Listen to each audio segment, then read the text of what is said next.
खांसी के मरीज घर घर में है। इससे कैसे बच्चे से लेकर बुजुर्ग तक हर कोई परेशान है, आपको बता देते हैं। समझना आपके लिए बहुत ज्यादा जरूरी है। तो घर घर में है खांसी के मरीज और कुछ महत्वपूर्ण जानकारी आपके लिए हमने जुटाई है, वो हम आपके सामने रखेंगे।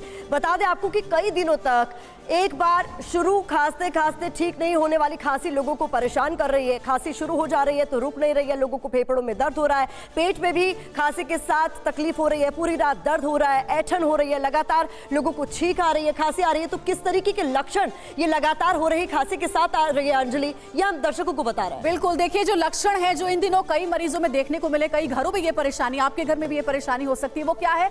कई दिन तक जो जुकाम है, खांसी वो ठीक नहीं हो रहा है। एक बार अगर शुरू होती है खांसी या जुकाम तो रुकती नहीं है। और तीसरा एक और सिम्टम देखने को मिला है कि खांसते खांसते फेफड़ों में भी दर्द हो रहा है, जैसा प्रतिमा ने बताया, वहीं पेट में भी दर्द और ऐंठन हो रही है, खांसी के साथ लगातार छींकें भी लोगों को आ रही है और पूरी रात खांसी आती है। ये वो तमाम लक्षण हैं जो कि कई घरों में कई मरीजों के अंदर देखने को मिली है। लेकिन क्या इन सबका कोरोना से कोई कनेक्शन है, ये आज हम अपने डॉक्टर से जानेंगे। सबसे पहले डॉक्टर से परिचय आपका करा देते हैं। हमारे साथ डॉक्टर्स की पूरी टीम स्टूडियो में मौजूद है।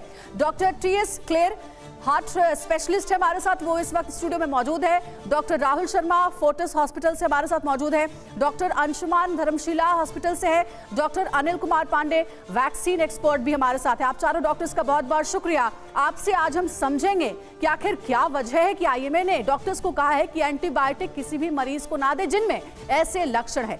लेकिन सबसे पहले आपको बता देते हैं कि तेजी से फैल रहा कोल्ड बग आखिर है क्या, किस तरह लोग इसकी चपेट में आ रहे हैं। तो कोल्ड बग के बारे में बताते हैं प्रतिमा की क्या है कोल्ड बग।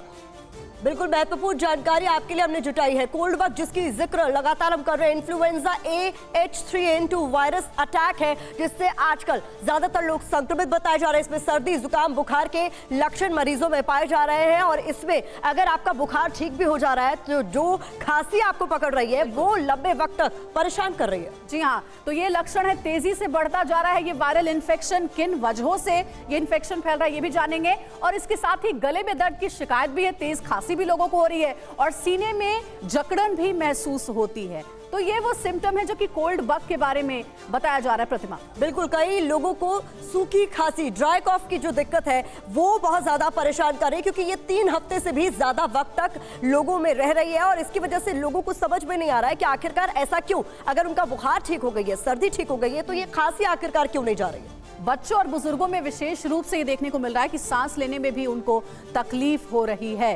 तो ये सारी वजह है, ये सारे सिम्टम्स हैं जो कि इन दिनों देखने को मिले, जिसे नाम दिया गया है कोल्ड बग का निधि।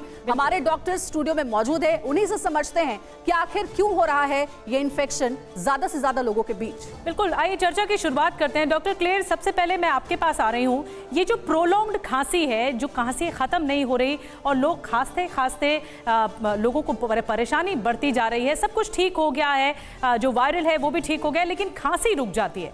इसका क्या सीधा कनेक्शन कोरोना से है? जो लोग कोरोना से पीड़ित हुए थे, जब उन्हें आगे चलकर बुखार या इस तरह के वायरल हो रहे हैं तो खांसी रुक जाती है? देखिए, इससे ये कहना कि कोरोना से रिलेशन था, ये कोई ऐसा एविडेंस नहीं है। ये वायरस जो है अभी ये कॉमन कोल्ड ये खांसी का हो रहा है, ये डिफरेंट वायरस है। लेकिन कोई भी किसी भी चीज़ से अगर किसी पेशेंट की इम्यूनिटी कम है तो ऑब्वियसली वो बीमारी लंबी चलती है।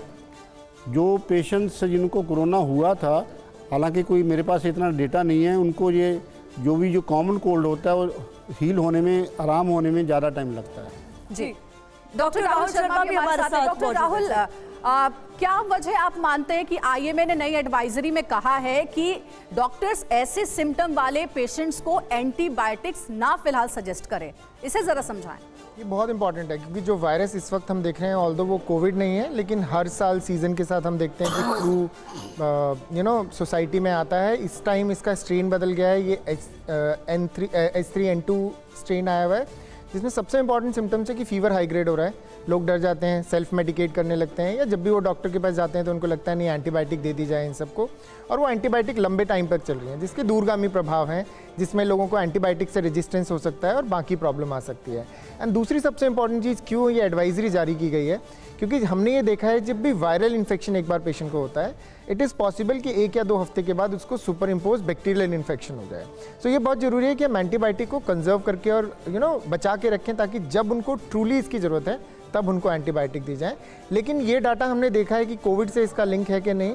बहुत पेशेंट्स को हमने देखा, और एक रफ डाटा जो हमने निकाला अपने यहाँ से, 30 से 40% लोगों को इर्रेस्पेक्टिव ऑफ उनकी सीवियरिटी ऑफ डिसीज़ जो कोविड में हुई थी, वो माइल्ड थे या मॉडरेट थे या सीवियर थे, उनको एलर्जीज़ की प्रॉब्लम हो गई है और उनको फ्रीक्वेंट इन्फेक्शंस हो रहे हैं जो जल्दी से नहीं जाते हैं। जैसे लोगों को ब्रोंकाइटिस में होता है या एस्थमा में होता है कि एक बार उनको इन्फेक्शन लग रहा है और उसको जाने में बहुत टाइम लग रहा है, और ये बग से इसकी वजह से भी लोगों में खांसी लंबे टाइम तक रह रही है। और इस खांसी में जो सबसे बड़ी प्रॉब्लम आ रही है कि ICMR ने ऑल्दो एडवाइजरी जारी की है 3 हफ्ते की, लेकिन 2 हफ्ते से ज़्यादा की खांसी में इंडिया जो कि एक एंडेमिक कंट्री है टीबी के लिए, तो हमें वो स्क्रीन कराना जरूरी है। तो जस्ट बिकॉज कि हमने ये बोल दिया कि 3 हफ्ते तक खांसी रहेगी, इसका मतलब ये नहीं कि डॉक्टर को नहीं दिखाना है।